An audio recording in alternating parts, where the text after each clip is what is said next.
Ok, andiamo. Buonasera a tutti. Vorrei ringraziare per cominciare tutti coloro che hanno permesso questo straordinario G20. G20, this extraordinary G20 possible. So I would like to start by thanking all of those people who've worked in this wonderful venue, and I would like to thank the law enforcement officers who've done an amazing job here in Rome. As you know, reaching this agreement was not easy. We can say it is a success, which we first and foremost owe to our Sherpas. In other words, to all of those who've drafted the documents which were then discussed and finally approved today. In the last few years, the G20 countries have, in fact, had difficulties in terms of working together, and this is something that we have observed over the last few years. Things have now changed, and I must say that this summit, in my view, makes me hopeful. It would appear that G20 countries are now able to tackle the key challenges that we're faced with, COVID-19, climate, health, income differences and gaps. And, of course, there are many challenges that we have understood cannot be successfully tackled alone. President Biden has stated that this summit should be remembered as a mark of success, and I will dwell upon this shortly. But we must stress that this summit comes at the end of a year during which there have been many G20 meetings. I'm not only referring to the Sherpas, but also the ministers. I would like to thank Minister Di Maio and Minister Franco, who have toiled to enable us to be here today with some results, some already known to you because they materialized over the last few months, others not. We have reformed the global taxation system to ensure that all companies pay the fair amount of taxes that they owe. This is something that was attempted time and time again for decades without success. We've ensured that poor people around the world can have access to vaccines. We have strengthened the bonds between finance and health, and this is key in order to prevent epidemics, new pandemics, and of course this is necessary in order to ensure that we are ready to face future health crises which unfortunately will materialize. We have tried to find new ways to assist the poorest countries and to find a more equitable base. We have decided to allocate 350 billion with respect to special drawing rights, as indicated by the IMF, to allocate and earmark this amount to the most vulnerable countries. There are three. Well, maybe this is something I could talk about later, but there are three forms of grants or donations that have been identified by higher income countries and that will be allocated to poorer countries. And we've also been able to play a leadership role as far as Afghanistan is concerned after the disaster that we witnessed, and President von der Leyen immediately addressed this issue and promised 1 billion euros in the form of aid to address what is becoming a truly serious humanitarian crisis, the full extent of which has as yet to be understood in our country and in other wealthy countries. And we will then obviously give you the opportunity to ask questions, but the key take-home messages are that for the first time, G20 countries have continued to commit to limiting global warming to 1.5 degrees centigrade with immediate action and mid-term commitments. And then we will read the exact, let's say, wording in the final statement in the communiqué. As far as coal is concerned, global public funding in supporting non-abated coal-fired plants will be phased out after the end of this year. As far as the first point is concerned, let us take stock of the situation before our summit, and for the first time in our G20 communiqué, all countries recognize the scientific validity of the 1.5 degrees centigrade target and not the 1.52 degrees that was indicated in Paris. And the wording is such that there is, let's say, a commitment to continuing to pursue this goal. With regard to CO2 or carbon neutrality, in the past, there was no collective commitment, whereas now we are stating that this target should be met by around 2050. And obviously, this means that we have to make progress towards this target, and this is something that was not envisaged in the past, so there will be no additional net emissions by that date. Finally, there is a promise.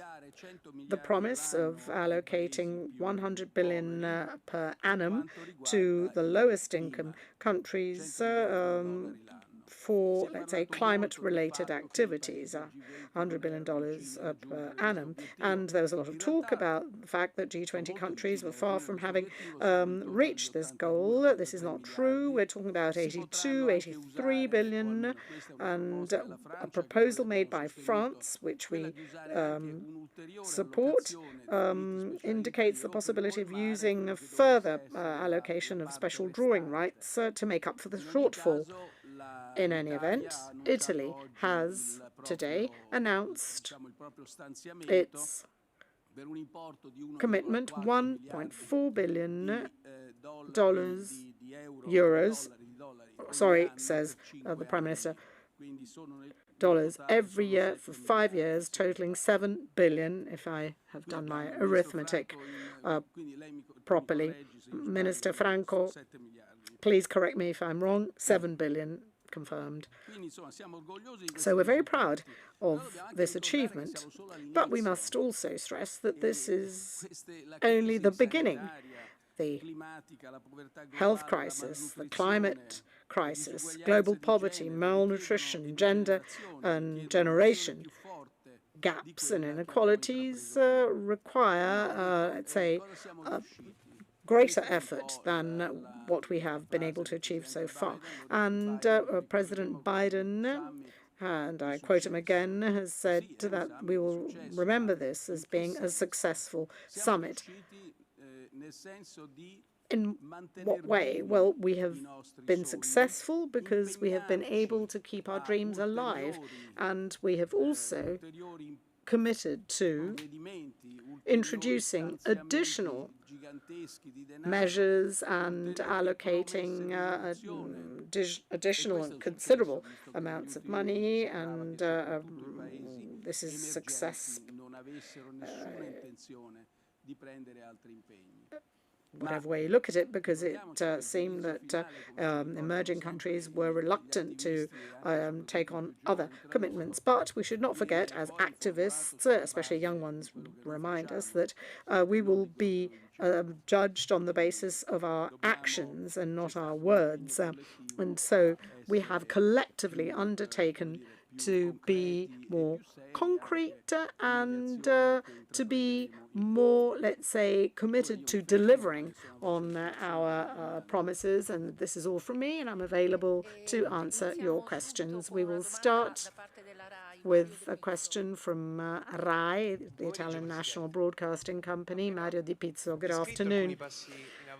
You have just described the various steps that are to be made with respect to, let's say, tackling global warming. You have said that we will be judged on the basis of our actions. Is there a sense of urgency, therefore? And what do you expect the Glasgow conference will be able to deliver? Well, we've made progress with respect to the ministerial summit in Naples as far as our commitment to tackle climate change. There is a sense of urgency. All have understood this, and we can also actually once again stress the fact that the 1.5 degree let's say limit is considered to be scientifically valid, and there's also an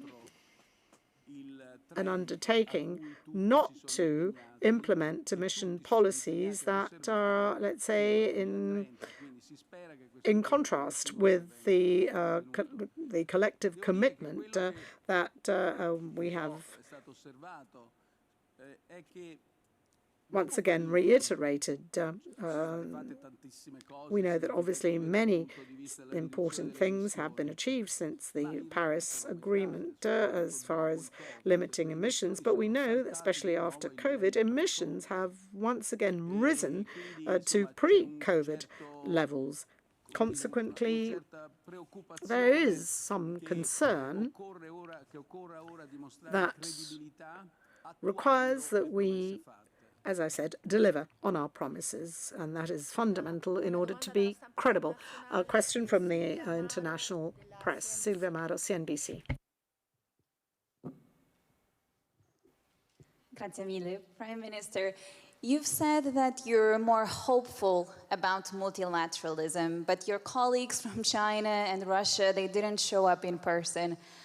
So what has changed? Why are you feeling more hopeful about multilateralism? And do you consider yourself the true leader of multilateralism? Thank you. Well, the answer to the second question, it's easy. No, I don't.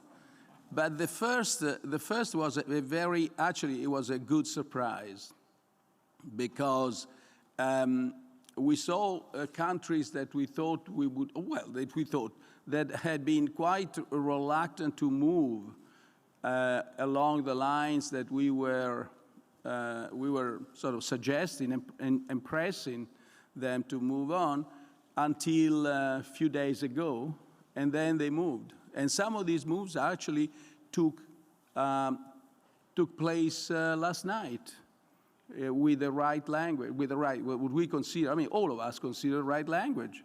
And again, I should thank the Ambassador Mattiolo, because he masterminded all the workers of all the Sherpas' work to this extent. So it was, something has changed. I think and what's changed is the assessment that without cooperation, we go nowhere on issues like climate, on issues like health, on issues like poverty. We go nowhere. And the form of cooperation we know best is multilateralism. And we know best because we have rules. And these rules have been written a long time ago, and they granted us a long period of prosperity. Some of these rules ought to be changed now, it's quite clear, but the way to change these rules is to do it together. And that's where I think things have improved and have changed. Thank you. Iliana Sciarra for ABN Kronos. Good afternoon. Today, our Pope made an appeal to COP26 to listen to our cry of pain. Do you think that we will be able to respond to this appeal and that these results may be hopeful also for the results of COP26? And do you think that Pope Bergoglio was an ally of our G20 meeting here? Well, Pope Bergoglio is not just an ally of our G20 meeting, he's an ally regarding climate and the preservation of the earth. We all remember the Laudato Si' encyclical letter, where he illustrates his vision. And that's why I think that our G20, within our limited abilities, followed exactly that direction that was pointed to by the Pope. And thinking back to all the speeches we heard today, there's an actual concern about other people's and other nations' actions and an awareness of the fact that what we're doing now is for future generations. There's a question now from Handelsblatt, Christian Merke. A clear commitment to climate neutrality with a fixed date is missing in the final declaration. What is also missing is a binding date for the end of coal power. Why couldn't be achieved stricter and binding goals? And what role did India and China play in these discussions? Thank you. Grazie. Well, today we reached one goal, that is to say, to terminate financing of unabated coal. To go beyond, well, we also I think got some commitment to, not very clearly but very likely, to sort of keep new coal using plants to a limited extent, and I should say that both China and India were, in a sense, more willing to move toward these goals. As I've said a moment ago, the fact that they are recognizing now, we have a common ambition now, which we didn't have before. And this common ambition is well clearly formulated in the number of degrees that we have to respect as an objective, as a target, by the amount of money that we give, by the fact, by the way, there is one thing that's been, it's actually quite important in the work done by the finance track, so by the finance ministers. For the first time in a G20 document, or even actually in a G20 communique, at paragraph 30 of the communique, we speak of carbon pricing mechanism. It's never been done before. It says such a policy mix for, it says such,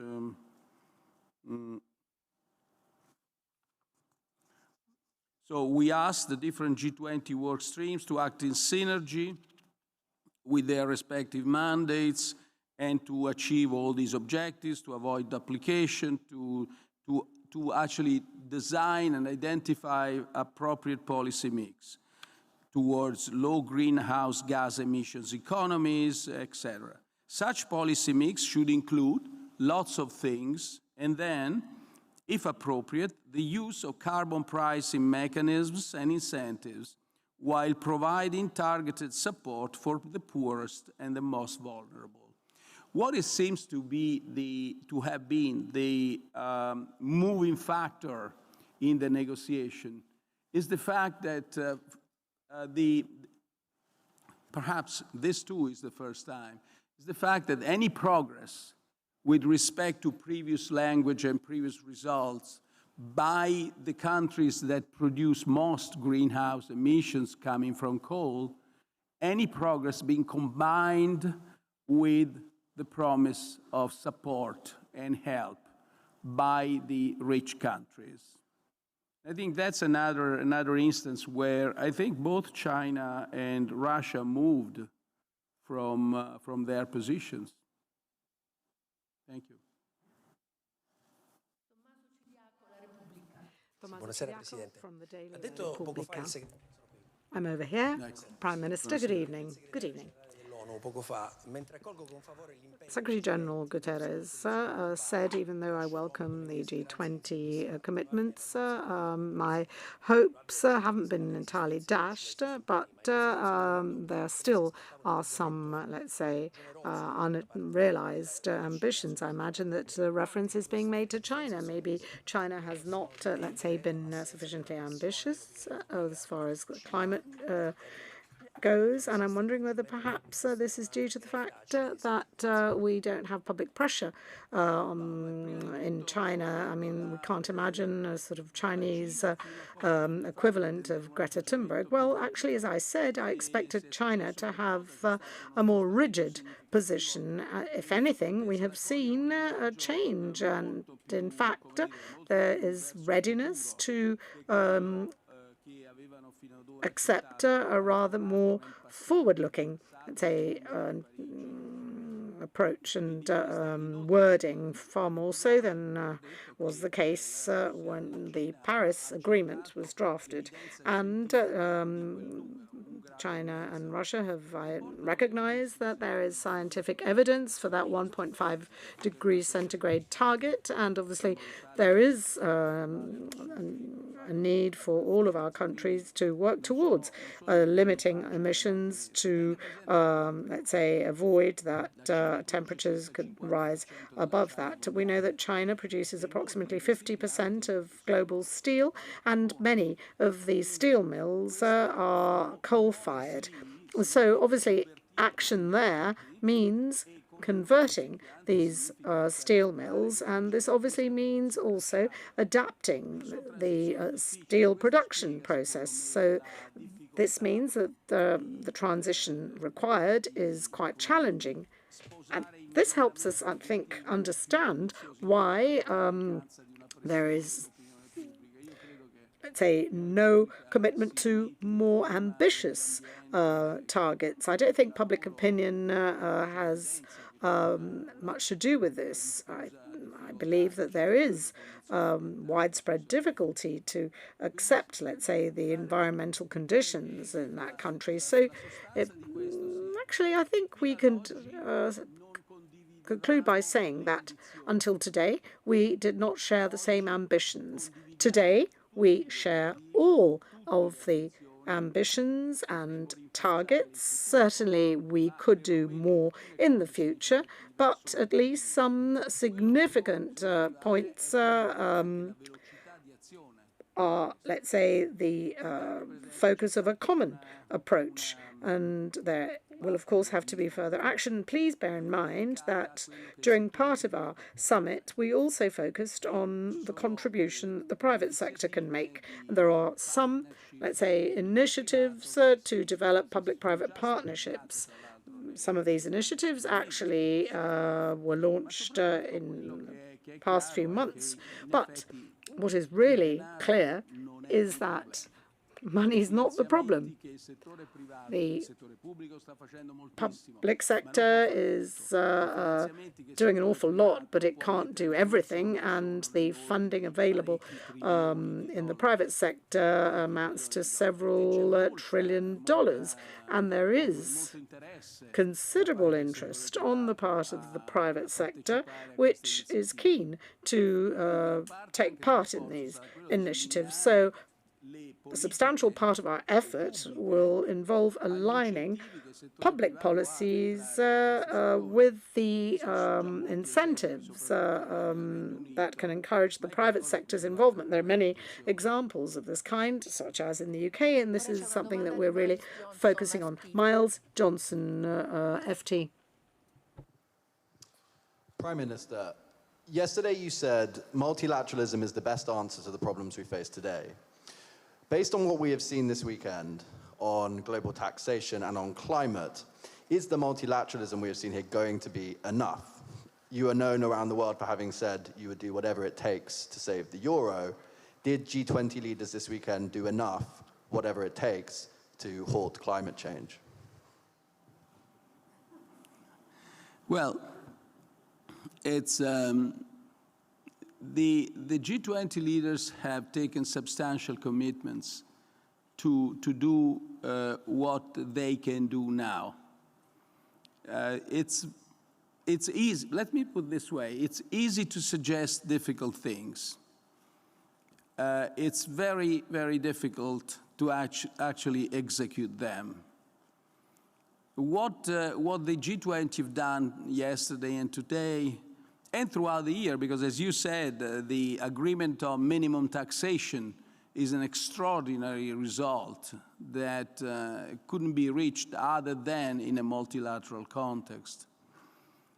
So what they're doing today is a step forward in a long, difficult transition. Do we know exactly what the final goalposts of this transition are going to be? We don't. So we go step by step.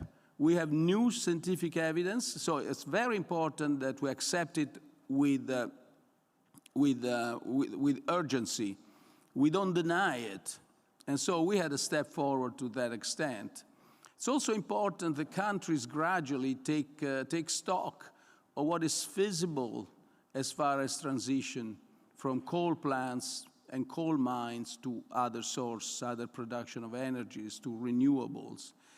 Third, the more we go and the more we act together, the more ideas keep on popping up, especially as far as technology transfer.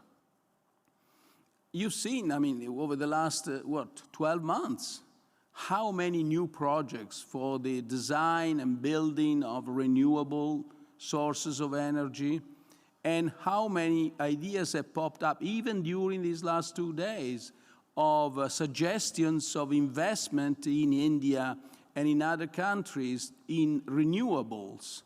The reserves of some of these countries in renewables are extraordinary. What they need and what they want is investment.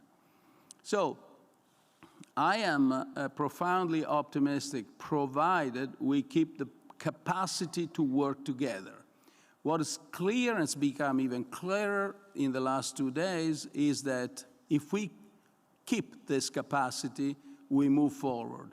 If we start fighting and basically arguing, we go nowhere.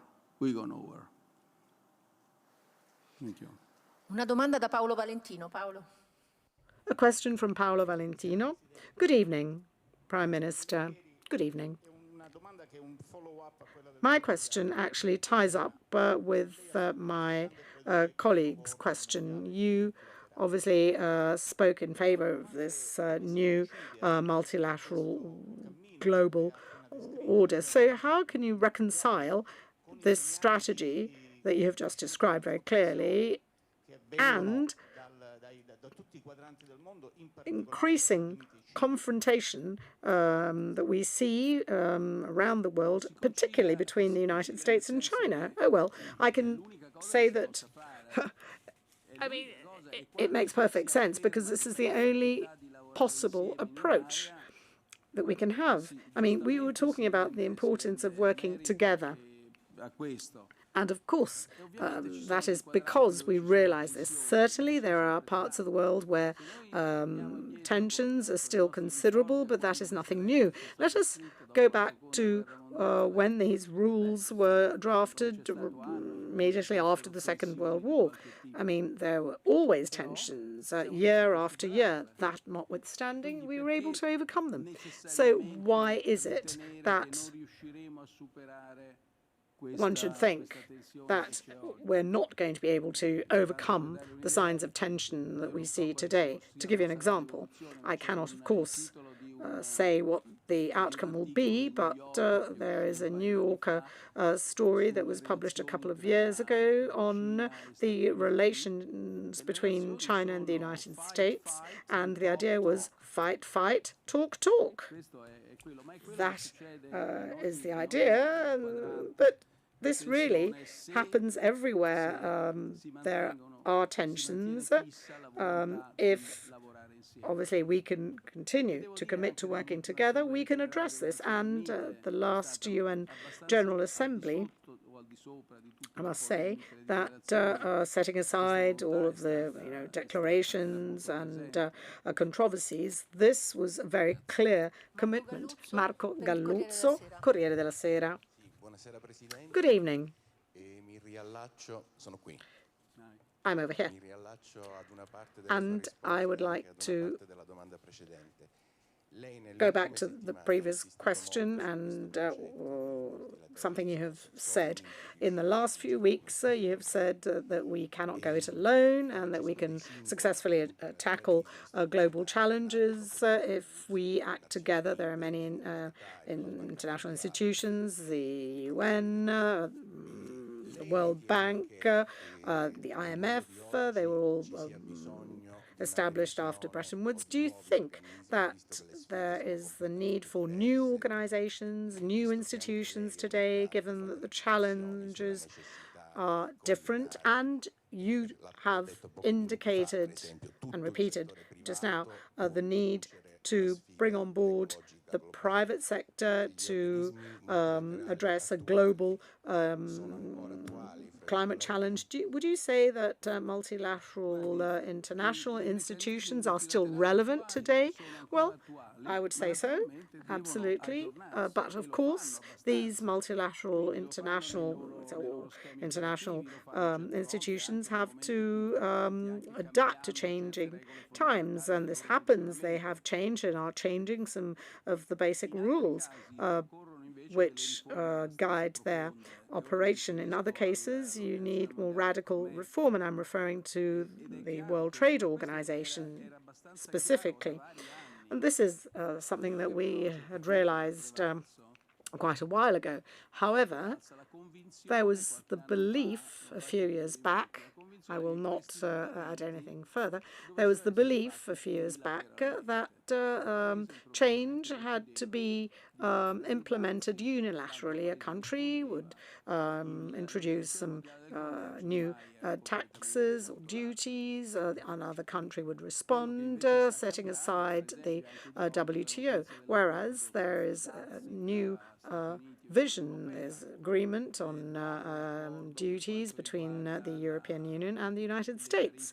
And then there was also an agreement regarding the Boeing Airbus question. So we have, in fact, been able to address a source of considerable concern. And as we know, this then spills over from trade, finance to geopolitics.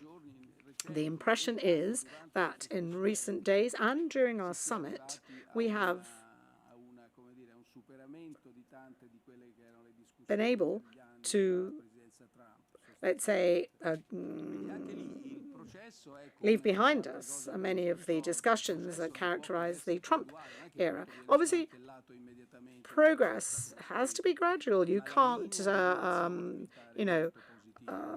change everything overnight, but I think we're heading in the right direction. A question from the TASS correspondent in Rome, Vera Sherbakova. Buonasera e complimenti per questo evento. And congratulations for this event. Great for us who love Rome and Italy. You have been discussing the pandemics, vaccines, and you confirmed a very important, ambitious target, having 70% of the world population vaccinated by the end of next year. Of course, this will require additional efforts in terms of technology transfers, donations, etc. All countries are taking part in this process of vaccine donation. And my question is about the reciprocity of the vaccination certificates and how will it work in the future? We know that in China and in Russia, their vaccines are given to poorer countries, but then they're not recognized all over the world. Thank you very much. Our commitment is to have 40% of the world population vaccinated before the end of this year and 70% by mid-22. This is a huge commitment. What should we be thinking of in particular? The production of vaccines is certainly sufficient by now. The amounts available are large and keep growing. What is lacking is the ability to deliver these vaccines to the right places and to the right persons. It's a logistical issue, and this is very important. And to this purpose, the G20 group supports COVAX, launched other systems like the A accelerator. And then the third question is, how can we have vaccines produced where they need to be used, for instance, in Africa? The WTO will be discussing this issue on the basis of a European Commission proposal to allow the countries which need these vaccines to produce them on the spot. And then, of course, there's a money problem, a problem of investments. Let's assume that this can be done, that logistics work. Well, then these plants will have to be built, the technology will have to be transferred to the countries which need it. So these are the various stages that we have to overcome one by one. But there's a commitment. There's a commitment to proceed towards this end. The 70% target by mid-22 has been confirmed by all. And now there's a question from Serenella Matera, ANSA. Good evening, Prime Minister. The final declaration of this summit regarding the zero emissions target states that this target should be achieved by mid-century.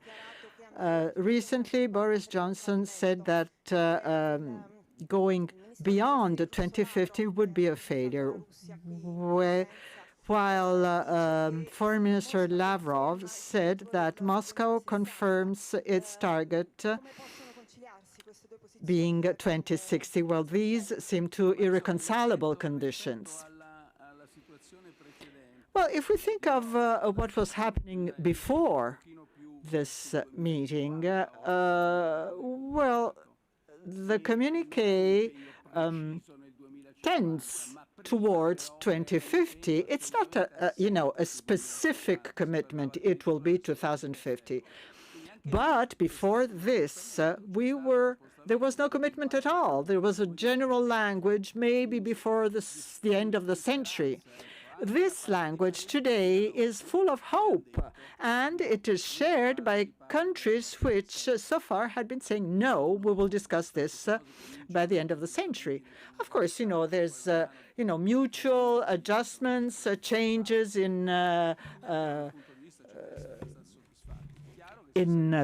paper, but gradually things happen de facto. If all countries had confirmed 2050, well, things wouldn't change. I think that slowly we will get there. I have two more questions. Jason Horowitz, The New York Times, and Andrea Bonini, Sky. Thanks, Mr. Prime Minister. Hi. Jason. Can you assess the role Italy has played in the talks during the summit, ideally with concrete examples? And do you think Italy has had more international influence this year than in previous recent meetings? And if so, why? And can you assess your own working relationship with President Biden these days and how important that relationship is for Europe over the next few years? Thank you.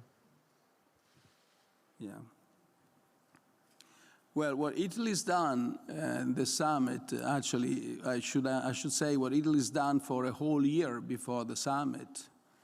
Many of the results we talked about today, the international agreement on taxation, the various results on there are several things that have been achieved in the finance track and in the foreign affairs track. So the last 2 days have been crucial to crystallize over what's been achieved and to move forward with the commitments in climate especially. So what's happened here is that the COP26 will build on a pretty solid foundation now. As I said, with respect to what it was before, we changed the language, the goalpost now, 1.5 is now universally agreed. Before it wasn't. The carbon neutrality around 2050 has been agreed, so meaning no net emissions, no additional net emissions. Before there was no commitment whatsoever. We're talking about the end of the century. The 100 billion a year, as we are approaching it, and on that there is a new possibility of using the SDR allocation to match the remaining difference between what it is today, which is around 83, 84 billion, 82, 84 billion, and 100. But we may have additional pledges over the coming days. It's, I think, the deadline for pledging money is November 12th, something like that. So we still have a few more days. And I'm not sure that the current figure that I gave you, 82, 84, includes the pledge by Italy. And so the other thing, as I said, is the first time that we talk about carbon pricing in a G20 communique. I think these are four issues where Italy and everybody's worked to this communique has done a lot of work to this extent. Also, the other thing that Italy's done over the last 2 days is try to understand the others' viewpoints. The fact that certain countries are reluctant to move, there is a reasoning behind this. The developing countries are saying, you rich countries have polluted a lot. We are in this mess because of you. When you were already polluting about 30, 40 years ago, we did zero emissions because we were too poor. So how do we square this? Do you want to finger point me for not moving ahead with the same speed as you do?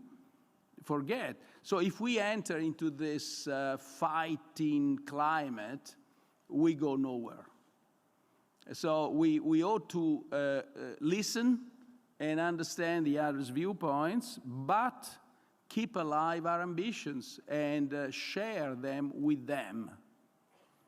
And that's what Italy's done over the last 2 days in our conversations with India, with Russia, with China, and so on.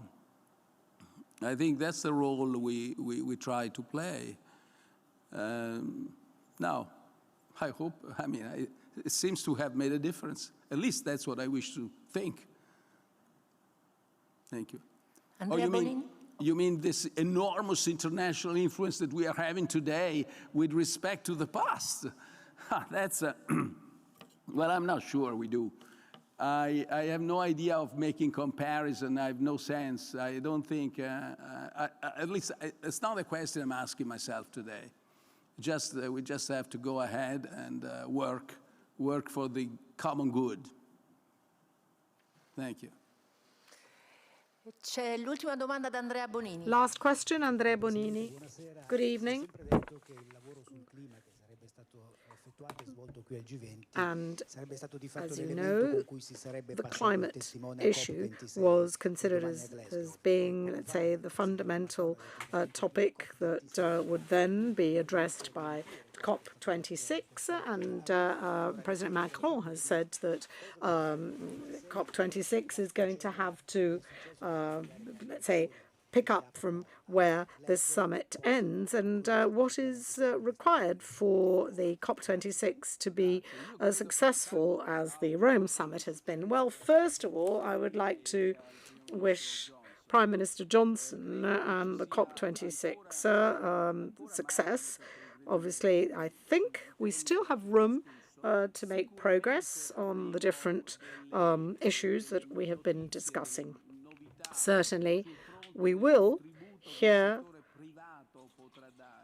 about the private sector's contribution in the area of climate finance, and from what we understand, we're talking about huge sums of money, 100, 120, 130, 140 trillion dollars. So these are obviously figures that call into play the role of governments that will have to put in place policies in support of transition, knowing that funding is not a problem. Certainly, public funding, which will continue to be made available, is already without precedent. However, the public sector has also shown that it is capable of using mechanisms that had never before been used in the field of climate. They'd been used for tackling the debt crisis or for stabilizing the economies of emerging countries during crises. IMF and the World Bank, until recently, did not, let's say, get at all involved in these climate-related forms of funding, whereas all are now looking to the climate.